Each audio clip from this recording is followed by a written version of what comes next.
Buenos días a todos. Vamos a comenzar ya con la sesión general de hoy, que es una sesión que pensamos puede ser, bueno, estamos seguros de que va a ser muy interesante para mejorar el manejo de estos pacientes con patología psiquiátrica que se encuentran en la urgencia de manera diaria y que no solo va a mejorar la calidad de cómo se enfocan o de cómo se hace ese manejo, va a mejorar el funcionamiento de la urgencia, el funcionamiento del hospital, les va a facilitar la vida tanto a los compañeros que estáis en urgencias como a los compañeros que reciben después al paciente en psiquiatría y, por supuesto, seguro que repercutirá en una mejora de nuestra atención al paciente y, por tanto, en una mejora de sus resultados a corto, medio y largo plazo. Van a ser los doctores César Toledo, que es R4 de psiquiatría, el doctor Fabián Lozano, que es R2 de psiquiatría también, y el doctor Eladio Aparicio, que es el adjunto que ha supervisado esta sesión general. Muy bien, lo dejo a ellos. Empieza el doctor César Toledo. Empieza el doctor Eladio. Vale, pues os dejo con Eladio y al final de la charla tendremos un turno de preguntas. Por el chat podéis ir apuntando cualquier cosa que surja, podéis comentarlo ahí y al final de la sesión pues echamos un ojico al chat y respondemos tanto las preguntas del chat como las que surjan en la sala en directo. Muy bien, os dejo con ellos. Muy buenos días a todos. Gracias por permitirnos compartir con vosotros pues una pizca de lo que hacemos día a día y sobre todo lo que pretendemos es intentar que esta charla sea amena, sea útil y que pueda aportar un poquito. El paciente psiquiátrico lo vamos a encontrar en absolutamente todas las especialidades, es decir, los pacientes psiquiátricos se ponen malicos y se ponen malicos de muchas cosas. Y a veces no es fácil el trato, a veces no es fácil el poder hacer ese manejo. Nuestra idea y lo que nosotros pretendemos es daros pequeñas píldoras de lo que podéis encontrar y lo que podemos esperar de ellos. Muchas veces nuestro paciente solo necesita un poquito más de paciencia, un poquito más de tiempo y un poquito más de cariño. Partiendo de esa base y esperando que sea útil, mis compañeros, tanto César como Fabián, le han dedicado horas y muchísimo cariño a intentar sacar o intentar aportar cosas que a todos nos vengan bien. Y luego la parte que consideramos también fundamental. Estamos a vuestra disposición tanto después como en cualquier momento para cualquier duda o cualquier cosa que podáis querer que ampliemos, maticemos, etcétera, etcétera. Os dejo a continuación con el doctor César Toledo. Muchas gracias.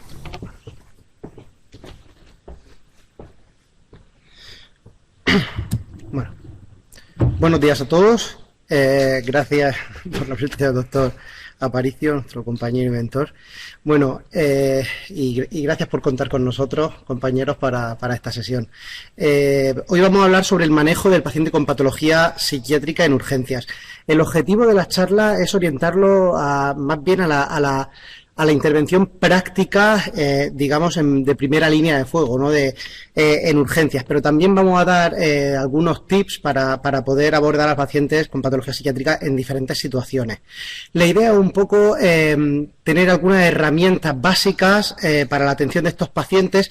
Si, por ejemplo, cualquier compañero se encuentra en un hospital, en un centro sanitario sin psiquiatría de guardia o independientemente, pero que nos facilite un poquito el abordaje de estos pacientes. Vamos a ver. Vamos a repasar algunos conceptos previos de manera muy superficial. ¿Cuáles son los motivos más frecuentes de asistencia a urgencias de psiquiatría? Bien, en primer lugar tenemos las alteraciones afectivas. Probablemente este apartado englobe una gran parte del resto también. Estamos hablando de un malestar provocado por una clínica de ansiedad, ya sea una ansiedad crónica que se ha agudizado en un momento concreto o una crisis de ansiedad, donde habría que diferenciar entre una crisis de pánico con una sensación de muerte inminente en el que el paciente realmente tiene la impresión de que va a morir en cualquier momento, o una crisis de ansiedad aguda. El doctor Fabián Lozano ya nos explicará un poquito más adelante. La clínica de insomnio, hay que tener especial atención en esos pacientes con antecedentes de trastorno bipolar, ya que un insomnio puede estar dándonos una primera pista de desestabilización en polo de manía, así como los pacientes con otros trastornos psicóticos, donde la desestructuración del sueño es bastante frecuente. Esa tristeza con la que no pueden llegar los pacientes y la idea de muerte, que nos vamos a centrar bastante en esta esfera. En definitiva, tendríamos que hacer un diagnóstico diferencial entre una clínica de tipo depresivo o una situación de, digamos, reacción a problemas relacionados con el entorno psicosocial, como el estrés, el trabajo o la familia. Realmente este es uno de los motivos más frecuentes de atención a urgencias, mucho más allá del trastorno mental grave. Bien, antes de nada, también repasar un poquito lo que nosotros consideramos como gesto autolítico. Solemos dividirlo entre gesto de alta letalidad, en el que la muerte es bastante probable, con una baja providencia de rescate, es decir, la persona no ha dispuesto de medidas para que se le pueda socorrer en el último momento, y es más propio de enfermedades mentales graves, especialmente la depresión mayor. También puede ocurrir en casos de estresores extremos, por situaciones de fallecimiento de toda la familia de forma súbita o en situaciones fatalistas que vamos a ver más adelante. Por otro lado, tenemos los gestos de baja letalidad, en los que la muerte es menos probable, la providencia de rescate está presente y donde es más frecuente los estresores externos. Es típico de pacientes con dificultades para la gestión emocional, es decir, disfunciones de personalidad con baja tolerancia a la frustración. Tenemos ahí dos imágenes bastante representativas de cada uno de los gestos. Los pacientes con abuso de tóxicos también consultan frecuentemente a urgencias, ya sea por ánimo bajo debido a los motivos de adicción, el llamado bajón, que así mismo lo identifican los libros, siempre lo ponen entrecomillado, el bajón del consumo de los tóxicos, la problemática social asociada al consumo, una situación de intoxicación aguda, el insomnio secundario, o reacciones de estrés agudo que pueden llegar incluso a la clínica psicótica. También nos encontramos con trastorno mental grave, aunque todo se ha dicho en menor frecuencia que los anteriores, y deberíamos diferenciar entre un brote psicótico agudo o incluido o no dentro de un trastorno psicótico, porque puede ser también desencadenado por tóxicos, etcétera, o situaciones de desestabilización de patologías previas, como la esquizofrenia o el trastorno bipolar. Vamos a empezar por la ideación suicida y el gesto autolítico. Aquí me he ido un poquito por las ramas, me he querido permitir hablar un poco de este tema porque me parece algo bastante interesante y muy común en la época actual. Bien, en 1897 un sociólogo llamado Emil Durkheim escribió el Tratado del Suicidio.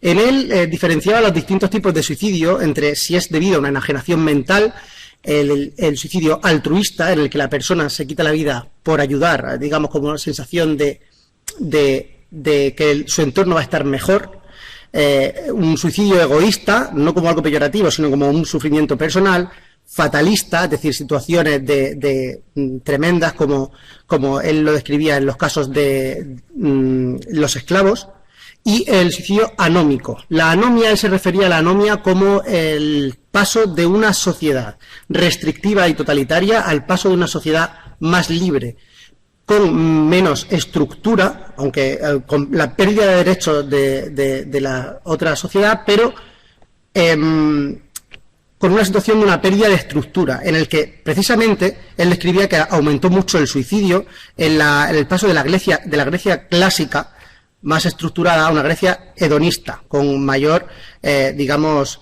mayor atención a las pasiones. Es una cosa que ha ocurrido últimamente en nuestro tiempo, ¿no? En el último siglo se ha pasado de sociedades más estructuradas y más totalitarias a unas sociedades más libres. Si a esto además le añadimos las redes sociales con el ensalzamiento de valores de ídolos que pueden ser nuestros vecinos, que sacando un buen perfil en la red social, pues nos encontramos con un cóctel bastante letal, que es la situación que estamos viviendo últimamente en los adolescentes.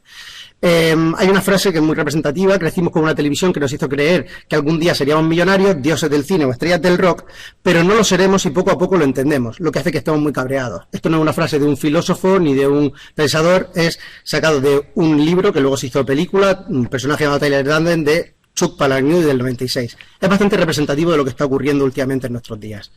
Bien, pero vamos ahora al kit de la cuestión, al grano. el paciente que llega a urgencias con ideación suicida.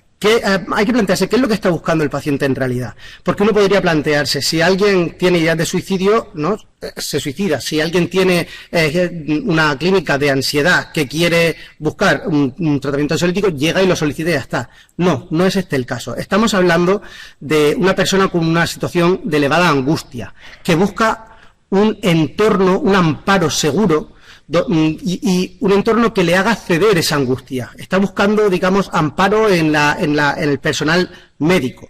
Tenemos que tener esto en cuenta, que eso es realmente lo que tal vez de forma subconsciente está buscando el paciente. En cuanto al gesto autolítico, hay que recordar que siempre tiene que haber una atención previa de intoxicación o por parte de traumatología o de curas de enfermería si la lesión es más superficial.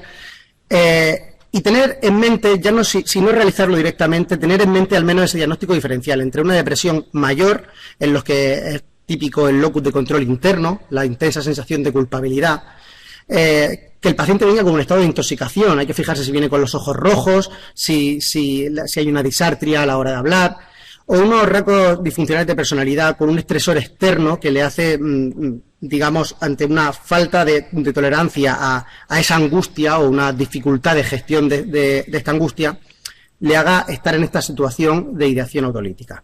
¿Y cómo actuamos en urgencias frente a ese paciente? En primer lugar, debemos realizar una anamnesis y escucha activa. Esto, obviamente, tenemos el tiempo que tenemos en urgencias y tiene que ser una actitud rápida. 5 minutos entre la anamnesis y la escucha activa, y no está de más preguntar qué expectativas tiene el paciente, qué es lo que buscan, ¿no?, viniendo aquí, pero no de una forma digamos acusatoria, sino qué te gustaría que hiciéramos por ti, nos gustaría ayudarte, qué podemos hacer por ti. La ansiolisis, el tratamiento ansiolítico, ¿tomó algo antes de venir? Si no tomó nada, podemos utilizar un tratamiento como el lorazepam 1 miligramo sublingual, que todos conocemos. Si ha tomado algo, tal vez tratamientos más potentes como una olanzapina de 2,5, una ampolla de sulpiridina intramuscular, que tiene un efecto, digamos, de control emocional. Mantener al paciente en observación hasta el efecto del tratamiento ansiolítico. Hay que comprender que debemos esperar a que la angustia del paciente cese, es decir, que por lo menos baje el grado de angustia para poder intervenir de forma terapéutica adecuada. En un momento de angustia elevada va a ser más complicado. Bien, y posteriormente reevaluación y alta o ingreso. Se debe hacer una devolución terapéutica explicándole al paciente qué es lo que le ha ocurrido, ajuste de medicación si lo requiere o ingreso. En cualquiera de estos puntos, independientemente del momento, el aviso al psiquiatra siempre está ahí. Estamos aquí, al menos en este hospital, estamos con psiquiatría de guardia 24 horas. Podemos encontrar en otras situaciones en las que no haya tal disponibilidad, y ahí están esas herramientas básicas. Cada paciente es un mundo y las situaciones cambian mucho. Igual que hemos puesto este orden, puede variar en función de la situación clínica. Y ya doy paso a mi compañero, el doctor Fabián Lozano, que va a hablarnos de otras situaciones frecuentes de atención del paciente psiquiátrico en urgencias. Más adelante vuelvo yo a exponer algunos casos clínicos representativos. Buenos días, me presento, soy Fabián. Y bueno, vamos a hablar, como me ha dicho mi compañero, de otros casos, de otras patologías prevalentes. En primer caso, vamos a hablar sobre la ansiedad. Debemos diferenciar, cuando llegamos a puerta de urgencias, si es una crisis de angustia o es un paciente con una crisis, una semiología ansiosa. Si nos encontramos ante una crisis de angustia, realmente lo primero que tenemos que hacer es un despistaje orgánico.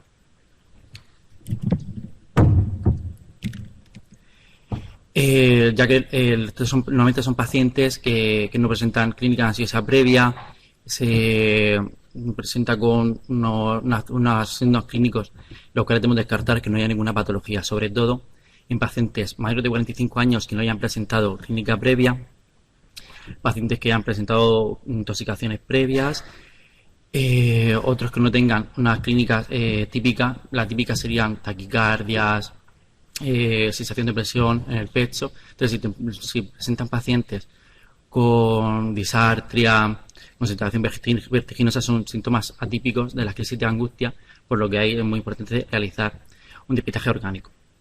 Una vez que tengamos el despistaje orgánico hecho y hayamos descartado cualquier patología orgánica, entonces es el momento de hacer una atención adecuada al paciente. Devolverle al paciente lo que está presentando, pero de una manera no devaluadora. No podemos decir que los síntomas que están presentando son unos síntomas no meros síntomas de crisis de ansiedad, sino en hacerles entender que entendemos correctamente su sintomatología, pero que por suerte no hay ninguna patología orgánica de base. Con el manejo farmacológico, en primera instancia serían con benzodiazepinas, sobre todo el alprazolam y el orfidal, que serían las que tienen un efecto más rápido, ¿vale? Para cortar las crisis. Si en ese momento, o sea, si luego lo reevaluamos, si el paciente no ha cedido a la crisis, podemos utilizar antipsicóticos atípicos tipo olanzapina, tipo Abilify. Ya normalmente con estos fármacos las crisis ceden y entonces pues ya podemos evaluar si dar el alta o bueno, ya si no pues tendríamos que hacer otras medidas. Bueno, normalmente se preceden y como son las primeras crisis se puede dar el alta sin tratamiento farmacológico. También nos encontramos sobre todo con trastornos afectivos. He puesto sobre todo los que vienen a puerta de urgencia, los más prevalentes. En primera instancia está la distimia, que es un paciente, es una paciente muy de tipo, es una mujer de mediana edad, en la cuarta o quinta década de la vida, en la que sobre todo los tratamientos farmacológicos no terminan de hacer efecto, ha habido muchos cambios de antidepresivos, y lo que, sobre todo en la puerta de urgencia, lo que no tenemos que hacer es un esfuerzo terapéutico farmacológico, ¿vale? Luego nos encontramos con episodios depresivos que engloban muchísimas patologías, tanto depresiones menores, mayores, depresiones psicóticas, trastornos adaptativos, que es lo que más vemos prevalente, los trastornos adaptativos en la puerta de urgencia. En ellos igual, un manejo por otra parte de valorarlo e iniciar tratamientos antidepresivos. Como rasgos disfuncionales de personalidad, sobre todo nos viene trastorno límite de personalidad. Un paciente tipo de también mujer, pero ya en la segunda década de la vida, en la que destacan sentimientos de vacío crónico, falta de autoestima. Realmente en estos pacientes hay que abordar el manejo agudo de lo que te estén reclamando, pero el manejo, sobre todo, es el manejo ambulatorio, ¿vale? Y en los trastornos bipolares, lo que sí podemos hacer desde la puerta de urgencia es, si vienen hablando sobre insomnio, es un dato que nos está alarmando de una posible descompensación. Entonces tenemos que ver si tiene tratamiento con litio o tratamiento con valproico, pedirles los niveles, ya que si están en rango, pues nos hacen ver lo que no está puede ser, nos hacen ver qué es lo que está pasando realmente, ¿vale? Entonces, eso es muy importante, la verdad es que con eso adelantamos mucho, ver si están en rango terapéutico. Y otra cosa muy importante realizar con estos pacientes es una buena historia, pues si han recibido previamente tratamiento con corticoides, que los pueden producir una fase maníaca, o también si tienen algún síntoma de disuria, para realizar unos normales discernimientos, porque también la infección de orina también los descompensa. Luego, pacientes con clínica psicótica. Pues nos vienen directamente, nos pueden llamar diciéndonos que tienen un paciente con síntomas psicóticos. Entonces tenemos varios escenarios. El primer escenario sería un paciente que nunca ha consultado por síntomas psicóticos. Normalmente pues un paciente de la segunda década de la vida, en el que pues, lo primero que tenemos que hacer es un depistaje orgánico, ya que previamente no ha ido a ninguna clínica psicótica. Debería pedirse tóxicos, alcoholemia y pruebas de imagen, sobre todo un TAC de encefalo. Una vez que se descarten patologías orgánicas, ya tenemos que pues, iniciar tratamiento por nuestra parte. Si ese paciente tiene un diagnóstico previo, tanto de trastorno esquizofrénico, esquizofreniforme,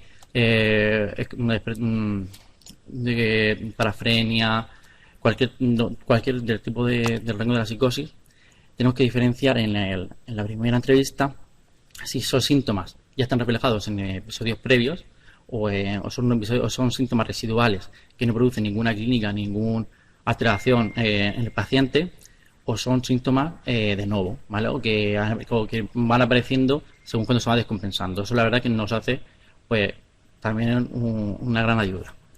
Otro escenario serían las intoxicaciones. Realmente el paciente cuando viene intoxicado no se puede valorar. No podemos ver si la clínica que presenta es por el tóxico o porque realmente tenga una enfermedad o tenga este psicótico. Entonces debemos dejarlo en observación con todas las medidas que nuestros compañeros de puerta necesiten. Y una vez, cuando cede la intoxicación, los síntomas han cedido, pues estaríamos ante una intoxicación con síntomas. o si los síntomas persisten, entonces estaríamos ante una psicosis tóxica. Y luego hemos puesto otros, nos referimos a que pueden haber pues, llamadas por síntomas psicóticos que realmente, una vez que hemos descartado organicidad y todas estas patologías, pues pueden ser cuadros disociativos o cuadros conversivos. Y lo más importante de mi parte es la agitación psicomotriz. La agitación psicomotriz se define como un estado de aumento inadecuado de la actividad motora y mental. Puede ser gradual, desde la escasa intensidad, que es lo que se define como una inquietud psicomotriz, o hasta su máxima expresión, que es la agitación extrema. Un episodio de agitación psicomotriz es una urgencia que debemos actuar de forma inmediata, desde el personal sanitario en la puerta de urgencias. Y no debemos confundir a este paciente con un paciente violento o agresivo. Una vez que haya venido el paciente, tenemos que hacer un diagnóstico diferencial entre agitación orgánica o una agitación psiquiátrica. Aquí, bueno, no vamos a hablar de todo, pero sobre todo resaltar de agitación orgánica, pues, consumo de drogas, también síndrome de abstinencia, patología neurológica tal como encefalitis autoinmunes, una meningoencefalitis, y también puede haber una agitación por una hipoglucemia, ¿vale? Y para poder hacer de forma rápida un despistaje entre agitación orgánica y psiquiátrica, pues tenemos esta serie de características. Normalmente la agitación orgánica no hay antecedentes psiquiátricos, el nivel de conciencia está disminuido, cosa que en la agitación psiquiátrica no, el curso es fluctuante en la orgánica y si hay alucinaciones son visuales. En la psiquiátrica no, el nivel no es fluctuante de conciencia y las alucinaciones suelen ser auditivas si se presentan. La afectividad en la orgánica no está alterada, pero en la psiquiátrica sí, tanto como una euforia o como una disforia. Luego hay signos físicos en la agitación orgánica, tales como la taquicardia, la sudoración o fiebre. Eso es raro en la agitación psiquiátrica. E igualmente las pruebas complementarias en la orgánica están alteradas, ¿vale? Porque hay una enfermedad de base. En la agitación psiquiátrica no. ¿Cómo abordamos al paciente en urgencia? Pues hay que tener en cuenta tres cosas: la seguridad, el lugar y la ayuda. La seguridad tanto del paciente como de los familiares como del personal sanitario. Siempre hay que mantener una distancia de seguridad con el paciente y nunca darle la espalda. Luego el lugar. El lugar siempre debe mantener una zona de huida, ¿vale? Por si no sabemos nunca la agitación hasta dónde va a llegar y siempre tiene que haber una puerta que esté accesible. Idealmente debe ser un lugar en el que sea tranquilo, en el que no haya objetos contundentes y que no esté cerca de una zona de paso para que no haya muchos estímulos sensoriales. Y la ayuda, debemos adelantarnos a una posible una escalada de agitación, por lo que siempre tenemos que estar pensando en llamar a la seguridad si lo necesitamos, e igualmente muchas veces la seguridad hace que el paciente se relaje y se pueda hacer un mejor manejo sin llegar a ninguna contención, ¿vale? Luego tenemos los tres pilares, que son las tres fases de la contención. La primera fase es la contención verbal. Es muy importante recabar información de lo que ha pasado previamente, tanto por familiares o si lo ha traído los servicios de emergencias. Tenemos que hacer nuestra voz tiene que ser tranquila para no agitar al paciente, pero siempre demostrando seguridad y serenidad. Debemos transmitir al paciente que queremos ayudarle, que le entendemos, dejar que el paciente hable y nos transmita realmente lo que le angustia, pero en todo momento sabiendo que nosotros tenemos el control, ¿vale? Y luego ya se valorará si puede haber que haya familiares o que no, depende de la agitación. Si la contención verbal no fructífera y es irreconducible verbalmente, pasamos a la contención farmacológica, que tenemos dos fases, la oral y la intramuscular.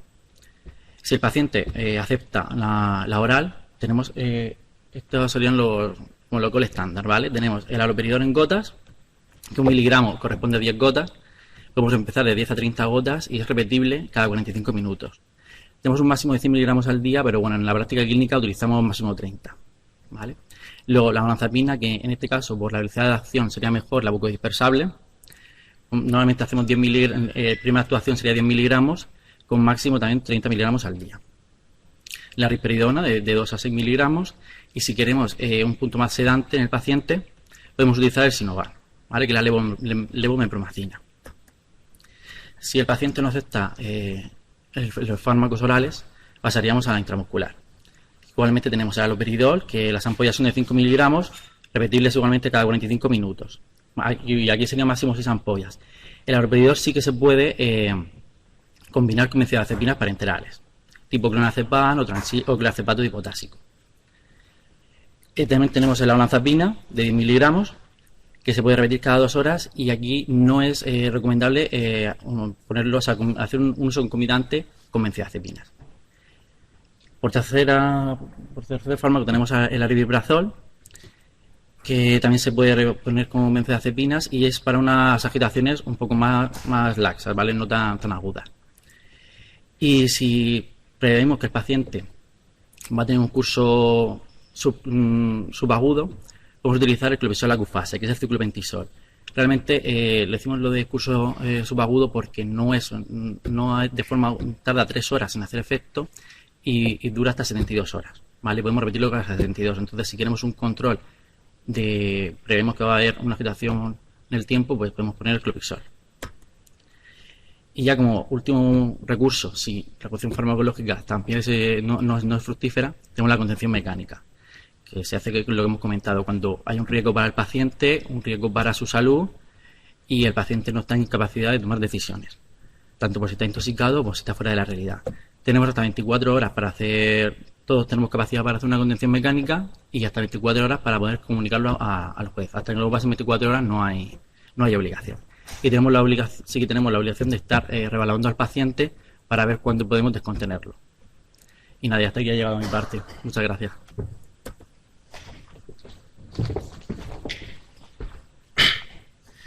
Bueno, vamos a hacer también un pequeño repaso de cómo actuar ante el paciente con antecedentes psiquiátricos importantes que viene a urgencias por otras patologías. Solamente unos pequeños apuntes. Cuando hay un paciente con antecedentes psicóticos, es importante, más incluso en cualquier otro caso, la empatía del médico. Es decir, comprender que muchas veces la actitud del paciente si hay un cierto tono de agresividad, no estamos hablando de una situación de mala educación o de agresión contra el médico. Hablamos de un paciente que puede estar en una situación de susceptibilidad o de desconfianza. Cuando el paciente percibe, digamos, por parte del médico interés, serenidad, tranquilidad y, entre comillas, cariño, el paciente sabe agradecerlo también con su forma de actuar. Ante la clínica somática hay que valorar que tenga un delirio somático, que sería una clínica psicótica que habría que tratar con antipsicóticos. Aunque, por supuesto, hay que destacar que esto siempre debe ser la última opción y debe hacerse el despistaje del resto de patologías. En el caso de los trastornos de personalidad, especialmente los de clúster B, trastornos antisociales, trastornos límites de personalidad, trastornos narcisistas, histriónicos, etcétera, es importante que el médico realice un ejercicio de control de su contratransferencia, ¿no? Pero también mostrar seguridad en las decisiones. Son pacientes que son a veces muy impulsivos y que pueden responder de forma un poquito que nos descoloque. En los casos de los que haya antecedentes de consumo de tóxicos, importantísimo no prescribir benzodiazepinas y también atención al tratamiento con opioides del dolor. En los casos de distimia hay que recordar el axioma de primum non nocere. Hay que comprender que estas pacientes muchas veces van a tener patologías que tenemos que controlar la frustración del médico al no conseguir resolverlas porque a veces no se llegan a resolver con las pruebas o los tratamientos que podamos administrar en urgencias. Vamos a pasar a algunos casos clínicos representativos. Me voy a ir refiriendo a algunos de los ejemplos que estaba diciendo mi compañero Fabián Lozano. Primer caso. Mujer de 21 años, a ver, Cristina Martínez Ríos ha levantado la mano. Bueno, ahora pasamos al turno de preguntas, me está indicando mi compañero, doctor Felices. Bien, el caso número 1. Mujer de 21 años de edad traída por la UME por dolor precordial y agitación en medio público. La paciente acude a urgencias con una situación de llanto constante, temblor generalizado, hiperventilación, no colabora, solamente niega con la cabeza. Ya veis que estamos ante un cuadro, una situación de urgencia. No me he parado a poner motivo de consulta, tratamientos previos, antecedentes. No hemos podido preguntar nada. Estamos en urgencia y viene el paciente de esta forma. ¿Cuál sería el diagnóstico de presunción? Es posible que nos encontremos ante una crisis de angustia, ¿verdad? Eso sí, hay que hacer siempre el despistaje. Hay que tener cuidado de que nos encontremos, por ejemplo, con una paciente joven con tratamiento anticonceptivo que tenga un problema muy poco probable, ¿no? Pero siempre hay que despistar todos los casos. Pero ¿cuál sería nuestra actitud cuando llega esta paciente directamente a urgencias? ¿Cuál es el abordaje? Bien, en primer lugar, se debe transmitir a la paciente serenidad y calma, no despreocupación. Tiene que comprender que está en un entorno seguro, que está cuidada o cuidado, pero no con una sensación de decir, tranquila, que no pasa nada, como si decir, tranquila, no pasa nada, sí, pero desde un punto de vista, digamos, serenante.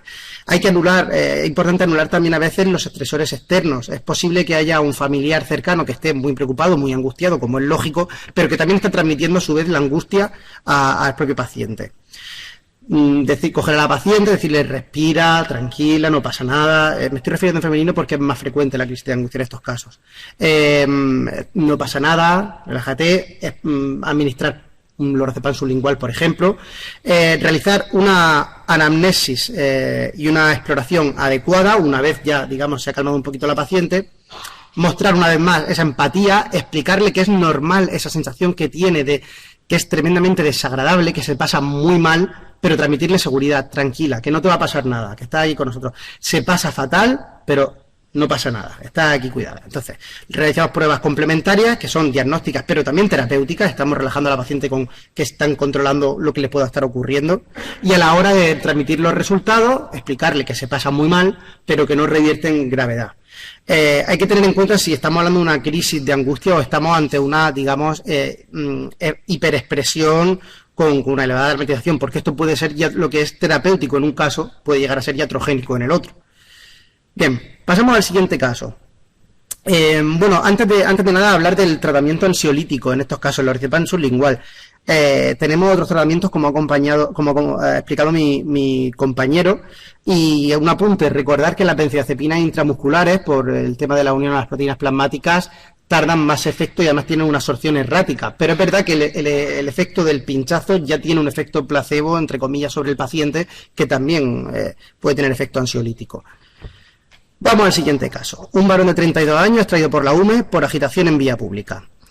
Resulta que ha increpado a viandantes y iba gritando que no le iban a quitar su dinero. Cuando la policía acude, tiene una actitud amenazante con un adoquín en la mano, pero finalmente lo convence para acudir a urgencias. Es decir, no viene en una situación de contención, viene agitado, pero acompañado por la policía, que lo deja en la puerta de urgencias. A su llegada tiene una actitud querulante y suspicaz. Hay baja colaboración para respuestas y el tono de voz elevado. ¿Cuál es nuestro diagnóstico de presunción? Una vez más, no se ha hecho ningún tipo de exploración psicopatológica ni profunda. Estamos ante la situación aguda, el paciente que nos acaba de llegar. ¿Qué es lo que parece que tenemos ahí, ¿no? Como primera sospecha? Bueno, es posible que nos encontremos ante un episodio psicótico, ¿no? Independientemente de cuál sea su etiología primaria. ¿Y cuál es el abordaje que debemos tener en urgencias? En primer lugar, el médico debe mostrar una actitud serena. Seguridad debe estar presente, al menos cerca, y el entorno tiene que ser seguro. Tener una vía de escape cercana, por eso nosotros utilizamos el box 11, que tiene dos puertas, los boxes estos de en medio que tienen dos salidas, para poder tener también una salida por detrás. Y explicar al paciente el objetivo, por qué está ahí en urgencias, porque a lo mejor se quiere ir el paciente, está deseando irse constantemente. Explicarle que primero, antes de darle el alta, hay que comprender qué ocurre y que es posible que haya que hacerle unas pruebas. Hacer una anamnesis, comprobar qué antecedentes psiquiátricos tiene. Ahora hablamos de si el paciente está colaborando en estos casos o no. Y recordar realizar pruebas como, por ejemplo, tóxicos en orina. Es posible que el paciente venga en un estado de intoxicación por cocaína o cualquier otro tóxico. Si hay antecedentes de trastorno bipolar, es importante solicitar una litemia o una valproemia para identificar si los valores están en rango y que pueda estar haciendo en ese momento una fase de manía, ¿no? Una fase de euforia. Recordemos que los niveles de litemia están entre 0,6 y 1,2 miliequivalentes litros, son los rangos terapéuticos, y la valproemia desde 50 a 100. Si está por debajo de esos niveles, hay que sospechar que no está haciendo efecto el tratamiento. Por encima, habría que descartar una intoxicación. Si no tiene antecedentes psiquiátricos, un paciente de esta edad, es importante también descartar otras causas. El tratamiento con corticoides, sobre todo en dosis elevadas, es frecuente que pueda provocar desestabilizaciones del ánimo de este tipo. Es posible que tenga una infección con una afectación de tipo encefalitis. y sobre todo los tóxicos, que esto es muy frecuente en pacientes sin antecedentes previos de psiquiatría que estén en un estado de intoxicación o incluso una psicosis tóxica. Bien, imagino que el paciente que está agitado no colabora. ¿Qué es lo más importante que debemos hacer? Reconducción verbal. No sé cuántos signos de más he puesto ahí, pero es para digamos, centrarse mucho en este tema porque es muy importante. Ensayar la reconducción verbal, intentarlo hasta la saciedad. Una vez el paciente esté reconducido, o si no se consigue reconducir, ya debemos pasar al tratamiento antipsicótico, ya sea oral o vía intramuscular si no lo acepta. Y aquí sí que me quiero centrar un poco y parar en el tema de la inmovilización terapéutica. Hay que comprender que esta es siempre, siempre, siempre la última alternativa. Centrémonos en la palabra alternativa. Es decir, nunca es una actitud terapéutica deseada. Es la última alternativa. No tenemos opción. Tenemos que evitar que el paciente se haga daño a sí mismo o haga daño a otros. Sobre todo, independientemente de eso, tenemos que intentar, como médicos, evitar que esa persona esté sufriendo. Porque está sufriendo, debemos tratarla y no se está dejando tratar. Pero, insisto, la contención debe ser, la inmovilización terapéutica debe ser el menor tiempo posible y solamente hasta que el efecto que el tratamiento antipsicótico le haya hecho efecto. Se le rebaje la angustia. Hay que comprender que estas personas, en el fondo, lo que están es asustadas. La actitud que pueden tener hacia el médico de agresividad no es más que una defensa, ¿no? Entonces, menor tiempo posible, cuando el tratamiento antipsicótico ya empieza a hacer efecto, la probabilidad de peligrosidad para sí mismo o para terceros baja enormemente. Y además, durante la inmovilización se debe tener una actitud firme, pero empática, también empática. Hay que hacer comprender al paciente, tiene de alguna forma que llegarle que no es un acto ni revanchista, ni de coerción de su libertad, sino hay que ir explicándole tranquilo, no pasa nada, venga, ya está, que te tenemos que poner este tratamiento. Sabemos que esto es muy desagradable, que lo sabemos, te vamos a quitar esto en cuanto podamos. Sabemos que, es decir, nunca hacerlo de una forma frívola, ¿no? No podemos perder de vista que estamos al final conteniendo a una persona. Además, lejos de lo que se pueda creer, muchas veces la inmovilización terapéutica puede, digamos, empeorar la situación de agitación. Insisto ya por última vez, no es una situación deseable, pero es una alternativa y es, digamos, el bisturí, digamos, cuando hay una operación. Nadie piensa en que uno esté en un momento dado rajando una barriga por deseo o sacando unos órganos por deseo. No, es el tratamiento último al que nos debemos enfrentar. Y sin más, muchas gracias a todos por su atención, gracias a mis compañeros también y enhorabuena también por la parte que les toca y espero que haya sido de utilidad para la práctica clínica de algunos de vosotros. Gracias.